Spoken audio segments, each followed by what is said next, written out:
Essa palavra aqui está relacionada a um nascimento espiritual, não a um nascimento físico. Lembra-me quando Jesus fala com Nicodemos, um fariseu, mas um baita conhecedor da Bíblia, e Jesus falou sobre nascer de novo, e Nicodemos falou assim: mas como é que eu vou voltar para o ventre da minha mãe? E Jesus falou assim: Nicodemos, você sabe tudo. Poxa, Nicodemos, que história é essa? É necessário nascer da água e do Espírito, nascer de novo. Fomos resgatados e nascemos de novo.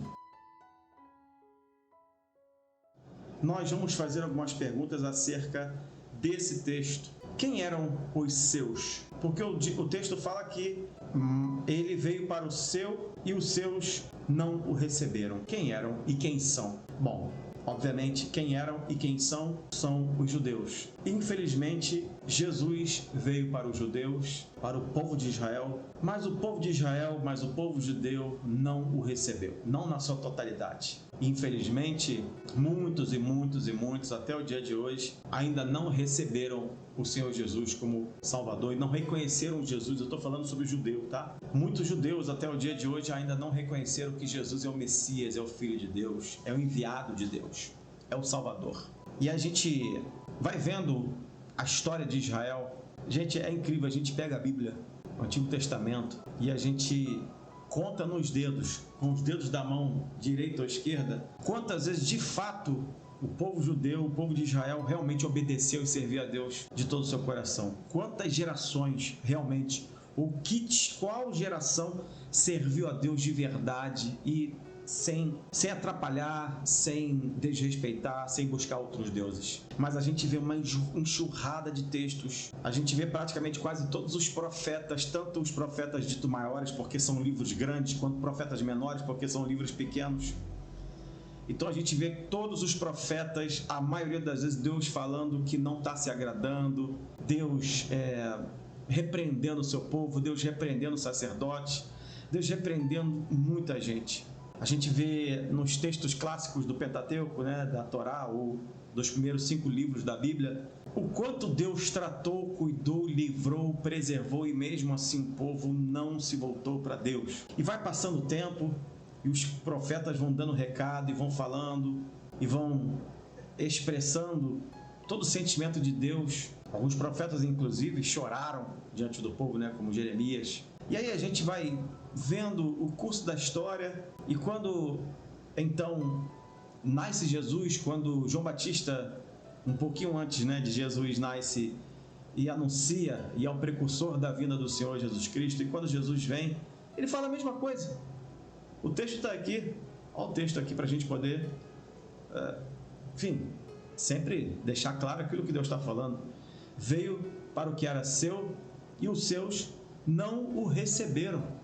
É incrível, queridos. É incrível porque tudo indicava, ou pelo menos tudo tinha que indicar, que aquele povo ia receber Jesus. Mas eu não vou aqui pegar muitos aspectos de geopolítica da época, mas acreditem vocês ou não, a maioria das pessoas que, por um acaso, tinha Jesus como rei, como salvador, não tinha, na verdade, Jesus como salvador. Aquele pessoal detestava o Império Romano e queria se ver livre do Império Romano. E Jesus foi a válvula de escape para muitos deles. Muitos. Mas não porque eles consideravam Jesus o Messias, o Salvador. Eles achavam que Jesus era um grande profeta, um grande líder, que talvez ia destronar César. Ia libertar Jerusalém, Israel, do Império Romano. E a maioria das pessoas pensava assim. Porque quando eles viram que Jesus não estava muito afim de política e Jesus estava querendo pregar o reino de Deus, eles então se voltaram contra Jesus.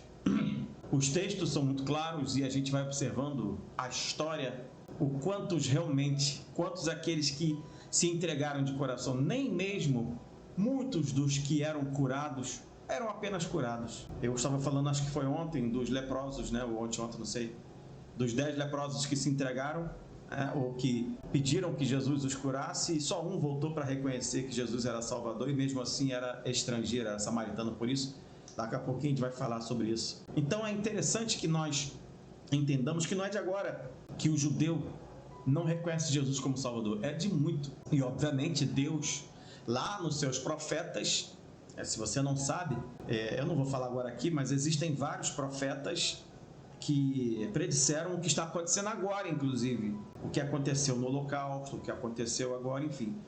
vários profetas predisseram. E a profecia se cumpriu e se cumpre a cada dia. E a gente vai vendo, então, como não deve ser no coração de Deus, né? Preparar um povo que é seu, um povo que é guardado, que é protegido, que é santo, que é escolhido, mas que não recebe. E ao contrário disso, a gente segue o texto e a gente pergunta assim, e quem ele recebeu? E quem, na verdade, foi recebido? Ou quem recebeu Jesus Cristo, né? Essa é a pergunta. E o texto está aqui, o versículo de número 12 diz assim, mas a todos quantos o receberam, eu e você, deu-lhes o poder de serem feitos filhos de Deus, aos que creem no seu nome. Nós somos aqueles que receberam o Senhor Jesus Cristo. Você recebeu Jesus Cristo. Você recebeu e reconheceu que Cristo é Senhor, é Salvador, é o Messias. Adora o nome do Senhor Jesus. Dá um misto de tristeza ao mesmo tempo de alegria, porque nós que não somos judeus, somos estrangeiros, reconhecemos que Jesus é o Senhor, reconhecemos que Jesus é o Salvador, reconhecemos que Ele é o Messias, ou seja, que Ele é o enviado de Deus, é o escolhido de Deus para salvar o mundo. E nós sequer vimos Jesus. Tem 2000 anos que Jesus veio. E nós sequer o vimos. E aqueles que o viram, que viram seus milagres, que escutaram a sua voz, não acreditaram nele. E nós, que nem sequer o vimos, acreditamos que Ele é Deus, acreditamos que Ele nasceu, viveu, morreu e ressuscitou e está agora à direita do Pai e enviou o seu Santo Espírito para que nós pudéssemos acreditar. Você pode glorificar Deus por isso? Então a pergunta que foi feita e quem Ele recebeu? Nós os estrangeiros, nós os não-judeus, simplesmente fomos recebidos. Por quê? A todos quantos o receberam, deu-lhes o poder de serem feitos filhos de Deus. Eu e você.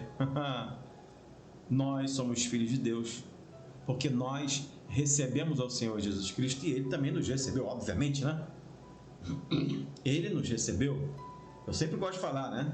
Quem aceita alguém aí, Ele nos aceita. Ele nos aceita do jeito que nós somos para nos tratar e nos curar, nos libertar. Quem pode glorificar Deus por isso? Então nós somos esses privilegiados, nós somos esses que recebemos e que fomos recebidos. Recebemos a palavra de salvação, aceitamos em nosso coração e, é claro, fomos aceitos, recebidos pelo Senhor Jesus Cristo e, como está escrito, feitos filhos de Deus, porque cremos de todo o nosso coração e realmente confessamos que Jesus Cristo vem em carne e que é o Senhor de toda a terra, é o Senhor de todo o universo. Ele é Senhor, Ele é Criador, Ele é Deus Todo-Poderoso. Amém, queridos? Os quais não nasceram do sangue, nem da vontade da carne, nem da vontade do varão, mas de Deus. Essa é a realidade. Aleluia! Foi Ele quem nos deu esse novo nascimento, queridos. Amados, não foi placa de igreja que te deu um novo nascimento, embora eu e você tenhamos que congregar. Não foi pastor que te deu um novo nascimento. Foi o Senhor Jesus Cristo que te deu um novo nascimento. Está escrito, os quais, eu e você, não nasceram do sangue, nem da vontade da carne, nem da vontade do varão, mas de Deus. Aqui, essa palavra aqui está relacionada a um nascimento espiritual, não a um nascimento físico. Lembra-me quando Jesus fala com Nicodemos, um fariseu, mas um baita conhecedor da Bíblia, e Jesus falou sobre nascer de novo, e Nicodemos falou assim, mas como é que eu vou voltar para o ventre da minha mãe? E Jesus falou assim, Nicodemos, você sabe tudo. Poxa, Nicodemos, que história é essa? É necessário nascer da água e do Espírito, nascer de novo. Fomos resgatados e nascemos de novo. Nós não voltamos para o ventre das nossas mães. Nós nascemos da água e do Espírito, porque fomos recebidos pelo Senhor Jesus Cristo. Ele nos recebeu e nós o recebemos, e agora nós nascemos de novo. Os quais não nasceram do sangue, nem da vontade da carne, nem da vontade do varão, mas de Deus. Você não nasceu pela vontade de ninguém aqui desta terra. Você não nasceu de novo pela vontade de nenhum homem. Nós nascemos de novo pela vontade de Deus. Nós fomos trazidos de volta. Estávamos fadados à morte eterna. A cédula de dívida foi rasgada contra nós e Cristo nos trouxe de volta para o seu reino. Você pode glorificar a Deus por isso? Quem eram seus? Os judeus.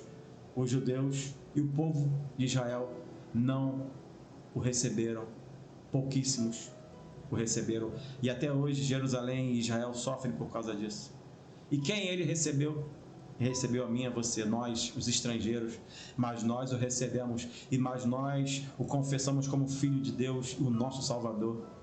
E então ele nos deu um novo nascimento. Que nascimento é esse? Não um nascimento comum, mas o nascimento da água e do Espírito. Ou seja, o nascimento que veio através, primeiramente, da nossa conversão, porque nascemos de novo pela nossa conversão, mas também depositamos ou sepultamos o velho homem no tanque batismal, nos batizamos e nascemos uma nova criatura. Para isso o próprio Jesus se deixa ser batizado, para dar o exemplo. E o texto termina assim: o verbo se fez carne e habitou entre nós. Deixa eu colocar aqui na tela o verso 14: e o verbo se fez carne e habitou entre nós, e vimos a sua glória, como a glória do unigênito Pai, cheio de graça e de verdade. O unigênito é filho único. E a pergunta a gente vai responder: a palavra viva está entre nós. Ele é a palavra viva, Jesus Cristo é a palavra viva. Desde então, Jesus Cristo se faz presente até a sua volta, até nos arrebatar. Ou seja, desde que ele se fez carne, morreu, ressuscitou, enviou o seu Santo Espírito, como palavra viva ele se faz presente no meio de nós, pelo seu Santo Espírito, pelo Espírito Santo. E então, quando formos arrebatados, diz a Bíblia que nós o veremos como ele é, só nós. Aleluia, quem pode glorificar Deus por isso? Então veja, queridos, que isso aqui que nós estamos falando é uma transição na vida do crente, uma transição que precisa ser normal em nossas vidas, que não pode ser descartada.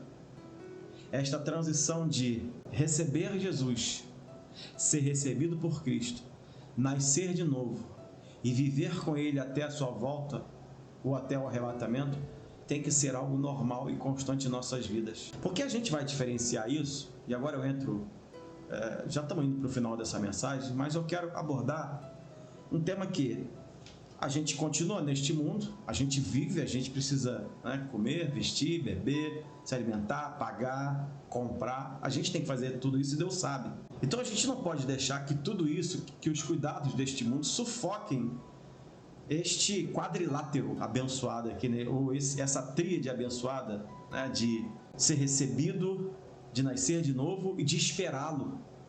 Não é? A gente não pode romper essa tríade. A gente não pode abrir mão de viver essa realidade. Por mais que tenhamos contas a pagar, Deus sabe. Por mais que tenhamos que literalmente suar a camisa, Deus sabe. Por mais que tudo aconteça, por mais que tenhamos que vencer enfermidades, dificuldades, problemas diariamente, Deus sabe. Mas essa tríade abençoada não pode morrer dentro de nós. A gente tem que seguir com ela até a volta de Jesus. Recebemos e fomos recebidos, nascemos de novo e agora somos nova criatura e vamos esperar Jesus voltar até o dia do arrebatamento ou Ele nos levar. Alguém pode glorificar Deus por isso? A gente está vivendo e vamos viver dias bem complicados, né? Isso é normal, ou pelo menos a palavra tem que se cumprir, né? E se a palavra tem que se cumprir, a gente não pode fugir destas coisas que estão acontecendo no mundo. Alguns assuntos eu gostaria muito de tratar aqui com vocês aqui, mas se eu vier aqui para falar, com certeza a live vai ser derrubada ou não vai ter alcance nenhum. Então, sinceramente, eu prefiro que as coisas possam fluir de outro jeito. Mas só vou... Enfim, o que está sendo preparado para o ano de 2030? É a famosa Agenda 2030 ou 2030, uma agenda globalista. Isso até aí eu falo para a gente não ser censurado nem perder o alcance, tá? Mas tudo que está acontecendo, gente, é isso. Se vai acontecer, eu não sei. Se 2030 vai chegar, eu não sei. Se a gente vai chegar até lá, eu não sei. Eu não sei, ninguém sabe, gente. Então, o homem faz muitos planos, mas a preparação é do Senhor. Quem define é Deus. Se Deus não quiser deixar acontecer, não vai acontecer. Mas se Deus quiser deixar acontecer, vai acontecer. Existem coisas que são fáticas, ou seja, são fatos reais que tem que acontecer. Algo que já está acontecendo, segundo as Escrituras. A gente encontra isso em Colossenses, nas cartas de Pedro, a gente encontra isso em Colossenses, Tessalonicenses, o espírito do anticristo que está na terra. Isso é fato, tá? O espírito do anticristo já está na terra após, interessante, né? Jesus ascende aos céus, os últimos dias começam e o espírito do anticristo já está na terra. E o que o espírito do anticristo faz? Usa poderosos, pessoas malignas, e que você vai vendo com o passar dos anos, dos séculos, você vai sempre vendo um ou outro, ou vários tiranos, ou várias pessoas, ou várias, enfim, pessoas maldosas, mundialmente conhecidas, que tentam de alguma maneira travar a história, mas essas pessoas não são eternas. Essas pessoas, elas já partiram, mas o Senhor Jesus é eterno, Ele vive para todo sempre.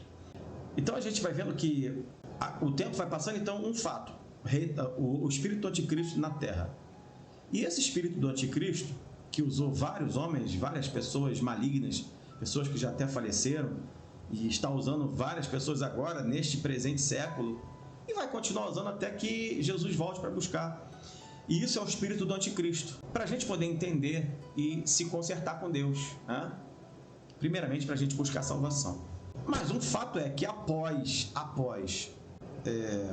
como é que eu posso falar assim? Não é tão após, mas Cristo, um dos maiores sinais, se eu não reputo ser o principal sinal da vinda de Cristo, por incrível que pareça, além de tudo que está acontecendo aí, é que o espírito do anticristo vai deixar de ser espírito e literalmente uma pessoa encarnará e será o anticristo. A gente não sabe quem é. Então vai ser uma coisa quase que simultânea. Quando o anticristo se revelar, diz a Bíblia, o iníquo, nós já teremos sido arrebatados, ok? E o anticristo, sim, no seu reinado, na grande tribulação, aí sim ele vai pintar e bordar, né? Então são fatos que nós não podemos fazer isso aqui. A gente tem que saber que vai acontecer. Por isso, queridos, é que a gente precisa entender que, embora a nossa vida seja de provas, seja de lutas, seja de dificuldades, enfim, a gente precisa entender que nós vamos ter que ver tudo isso acontecer, mas a gente não pode se desligar, né? De ser recebido, se converter de todo o coração, nascer da água do Espírito e esperar a volta do Senhor Jesus Cristo. Maranata, a hora vem, Senhor Jesus. É isso que a gente tem que fazer. Por isso que o texto é clássico, né? Mas buscai primeiro o reino de Deus e todas estas coisas vos serão acrescentadas. É por isso que Jesus fala isso. Porque a nossa vida vai seguir e Deus sabe do que nós vamos precisar. Deus sabe do que nós necessitamos e vai providenciar. A gente só não pode perder a ligação com o Pai. Porque para isso nós somos chamados. E é claro, seremos escolhidos. Você pode adorar a Deus por isso? Então, amados, que essa palavra reine no teu coração. Que essa palavra reine na tua vida e que você possa tomar posse em nome de Jesus e saber que o Senhor, Ele te chamou, Ele te escolheu, você foi recebido e agora você é considerado filho de Deus. Aleluia, por adoção. Nós, os estrangeiros, somos judeus por adoção. Louvado seja Deus por isso. E a partir de então, nós aguardamos a sua volta. Nós aguardamos porque nascemos de novo da água e do Espírito. Que o Senhor fale ao teu coração, que o Senhor fale à tua vida e que você receba o melhor de Deus e não perca o foco. E o nosso foco é reino de Deus, salvação, glória com Cristo Jesus. Amém, queridos?